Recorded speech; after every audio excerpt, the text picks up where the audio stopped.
ଭକତି ବୈରାଗ୍ୟ ସାଧନେ ହୁଏ ସଂଯମ ଶିକ୍ଷା।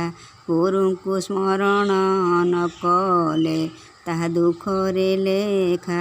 ମନ ବିଚଳିତ ନୋହିଲେ ସ୍ଥିର ହୁଅଇ ବୁଦ୍ଧି। ସିଦ୍ଧ ଜନର ହୁଅଇ ଲାଭ ସକଳ ସିଦ୍ଧି। କର୍ମର ଫଳଟି ବ୍ରହ୍ମାଣ୍ଡ ମାୟା ବଳେ ହୁଅଇ। କଟାକ୍ଷ ମାତ୍ରକେ ଗୋବିନ୍ଦ କର୍ମବନ୍ଧ କାଟଇ। ଅନ୍ଧେ ଚକ୍ଷୁଦାନ କରିଲେ କଲେ ପୂଜ ସଳଖ। ଇନ୍ଦ୍ର କରି ପୁତ୍ର ଦ୍ରୋହୀଙ୍କୁ ମୁକ୍ତ କଲେ ରଜକ। ସୀତା ସତୀ ଥିଲେ କିପରି ଦେଲେ ଠାବ ପାତାଳେ। କେଉଁ ନ୍ୟାୟ ବ୍ୟାଧ ଗଣିକା ରୋଗ ସ୍ମରଗ ଗଲେ। ଦୁର୍ବାସା